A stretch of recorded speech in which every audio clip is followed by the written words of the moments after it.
Bravo à l'Afrique de la Renaissance.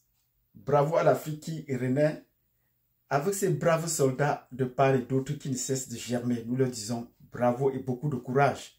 Avant de commencer cette vidéo, nous souhaitons beaucoup de courage à Kémy Séba qui a été arrêté et puis relâché rapidement, tellement la toile devait exploser. Nous leur disons bravo et beaucoup de courage pour le combat qu'il mène pour notre souveraineté. Dans cette vidéo, nous allons parler de quoi? Nous allons parler de la parole de Macron. Que valent les paroles de Macron encore sur l'Afrique? Que valent les paroles de Macron? Donc, si vous voulez en savoir plus, mettez-nous des pouces. Mettez-nous de nombreux pouces. Abonnez-vous pour ceux qui ne sont pas encore abonnés.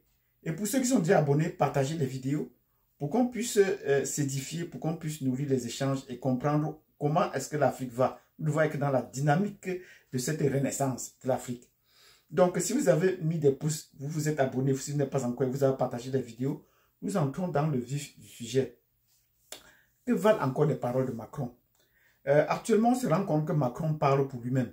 Oui, de ma propre analyse, Macron parle pour lui-même. Il ne parle plus pour le peuple français, même pas pour son gouvernement. Donc, personne ne se reconnaît plus dans ses déclarations, dans ses paroles.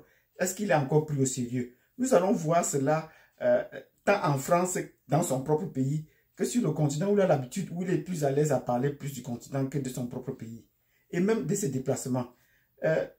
Les présidents français avaient l'habitude de donner des injonctions et on les a qualifiés ça des tons paternalistes. Même le petit Macron est arrivé parlant toujours avec ce même ton aux autres, dit ce qu'on doit faire, ce qu'on ne doit pas faire, ce qui est.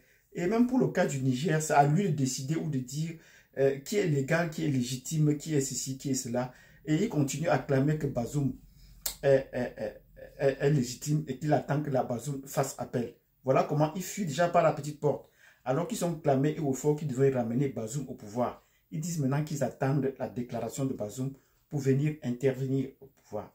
D'entrée de jeu, nous allons dire que Bazoum n'est pas un Nigérien. Oui, les Français ont eu l'habitude de mettre sur le trône des pays africains des noms nationaux. Ils ont cherché tous les autres. Bazoum est d'origine étrangère, précisément d'origine libyenne. Voilà. Donc, en semant le chaos, ils ont pu extraire quelqu'un comme ça qui peut essayer de parler français pour avoir sa qualité de français, pour l'amener, c'est un arabe, pour l'amener et le placer au pouvoir. C'est la raison pour laquelle son frère qui est en Côte d'Ivoire le défend avec armes. Parce que c'est de la même façon qu'ils sont arrivés au pouvoir, qui sont dans le siège de la France-Afrique. Et on a beaucoup d'autres présidents comme ça, dont leur origine nationale est vraiment contestée, comme c'est le cas du Gabon. On peut encore citer d'autres pays, même dans le passé, ça a été toujours comme ça que la France a fonctionné. Donc, pour le cas actuel, Macron commence à chercher à sortir par la petite porte en disant qu'il attend que Bazoum, qui est le président légal ou légitime, ou celui qui est le peuple français, ou c'est les autres. Est-ce qu'on est encore dans la démocratie? On ne se comprend pas. Et les autorités qui sont en place au Niger, que le peuple a décidé, que le peuple soutient, ont dit que la France devait dégager du territoire. Le président français refuse, arguant qu'ils ne sont pas des autorités légales. Qui décide de qui est légal si ce n'est pas le peuple, si ce n'est pas la démocratie? Et il va plus loin, si nous comprenons le français, au même niveau que lui. Il va plus loin en disant que l'ambassadeur de France est en otage. Qu'est-ce qu'être pris en otage? Alors qu'il est libre de ses mouvements, on lui a retiré ses papiers, il est libre d'aller en France. Il refuse de rentrer en France parce qu'il veut rester au Niger et on appelle cela la provocation. On appelle cela la provocation, M. Macron. Vous voulez garder votre ambassadeur au Niger qui ne parte pas et vous prétendez qu'il est en otage. Il n'est pas en otage, il est libre de rentrer dans son pays d'origine. C'est ça, quand vous êtes privé de votre liberté, vous ne pouvez pas vous déplacer, vous ne pouvez pas rentrer dans votre lieu de résidence, on peut considérer que vous êtes en otage. Mais pour votre ambassadeur, ce n'est pas le cas. Vous avez dit que vous le maintenez sur place, vous le gardez sur place. N'essayez pas d'accuser les autres et chercher ainsi la provocation.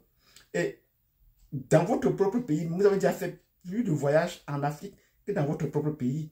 Après les gifles que vous avez, que vos compatriotes, vos jeunes compatriotes vous ont infligés en plein public et en direct, après des insultes qu'on vous vocifère dans votre propre pays en France, et c'est maintenant le temps que vous êtes sifflé.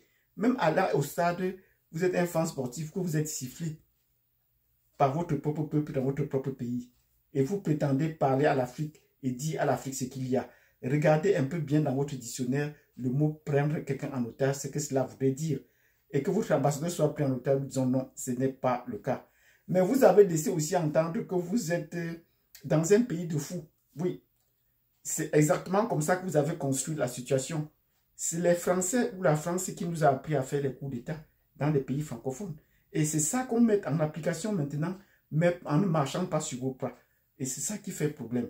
Donc, vous avez perdu toute légitimité. S'il faut parler de président légitime, vous n'êtes plus un président légitime puisque votre peuple vous-même vous vomit. Votre peuple même vous a régné. Votre peuple vous siffle. Votre peuple vous gifle. Et vous inflige des défaites. Vous ne pouvez pas vous déplacer librement en France aujourd'hui. Il faut doubler la sécurité pour que vous vous déplaciez en France. Mais plus de 17 fois, vous êtes déjà venu en Afrique. On attend que vous fassiez de même en France, ce qui n'est pas le cas. Donc, Macron, cessez de parler de l'Afrique. Parlez pour vous-même maintenant. Même si vous prétendez qu'on est dans un pays de fous, c'est vous qui nous avez initiés à cette folie contre la France.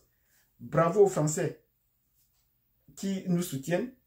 Bravo à l'Afrique qui se réveille. Bravo à l'Afrique de la Renaissance. Et si vous avez bien compris cette vidéo dans laquelle les paroles de Macron ne valent plus rien, mettez-nous des pouces. Abonnez-vous, cliquez sur la cloche de notification et surtout partagez cette vidéo. Et vous donne rendez-vous à la prochaine vidéo sur les paroles inutiles de Macron. Merci.